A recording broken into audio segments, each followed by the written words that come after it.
So as you can see on screen, there was a bunch of questions on my build videos. I also received quite a lot of private messages just asking on how am I able to get certain skills when people follow the tutorials that I've done, that they kind of get to a point where they can't follow anymore, and it's asking them that they need more skill points to unlock the next set. So, seeing as I've just reset my stats, I went from 25-100 to 0, and now I'm back up to level 100 again, I figured this would be a good time to go back in, explain a little bit on how it works, and what the infamy points actually do. I can actually show right here that once you turn infamous, you get that 1 infamy point. You're going to unlock this one here. This is the only one that you can unlock, and then you're able to kind of explore this web of infamy from that point on. But the first one will unlock this one, which is just going to basically give you an infamous base drop rate increase from 0.4 to 0.8 on the drops at the end of a heist. But it also is going to give you an infamy bonus, and that's going to be a 5% bonus at the end. And these will all stack as you go through your infamies.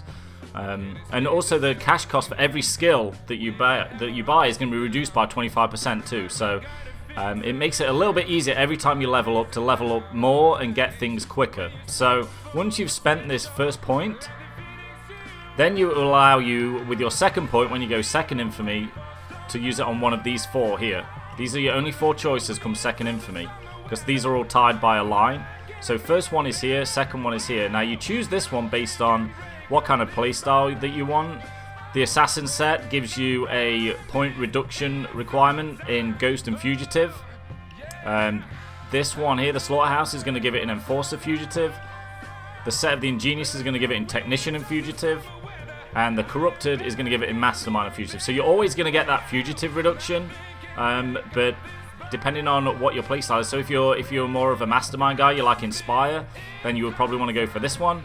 If you're more of a stealth, you would probably go for this one. So you could just do it for the mask that you get, but I think at this point in growing your infamy points and getting to a higher infamy, you probably want to choose it based on what your playstyle is at this point. So that's how that works, and how that relates when you actually get to a skill tree is these points down the side here, the 1, 5, 10, 20, 30, and 40.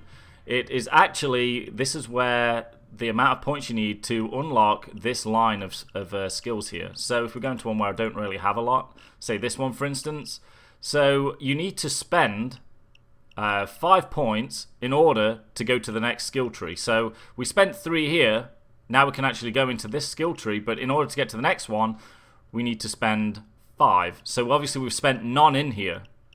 We can, because it's opened up because we spent this one, but we can buy in here. But if we wanted to get any of these 3 here, it says up in the top right, look, you need to spend another 5 points to unlock tier 3. Oh, don't want to buy it. So once we're in this one here, we need to spend 10 in here or around here to get to the next one. Now, if we got the infamy point that reduced these would then all come down by 10%. So this would be 36, 27, 18, 9, I guess that goes down to 4.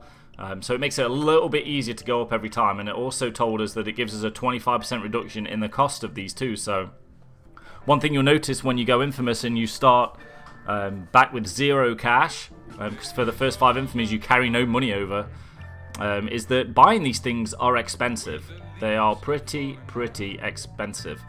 When you get up to Inspire, if you want to ace that and you're in your first infamy, it's 1.15 million, which is crazy. So once you've used that first infamy point, that's actually going to be around 800,000. So it really brings it down a lot. That's kind of a cool way of doing it. So I figured it would be worth coming in and just explaining a little bit about that, because like I said, and you saw at the beginning of the video, I actually got way more than the ones I put on screen, but I just wanted to put a couple on there just to show that they came through. But I think it's, especially with Crime Wave Edition being released, that it's kind of important to show how that actually works.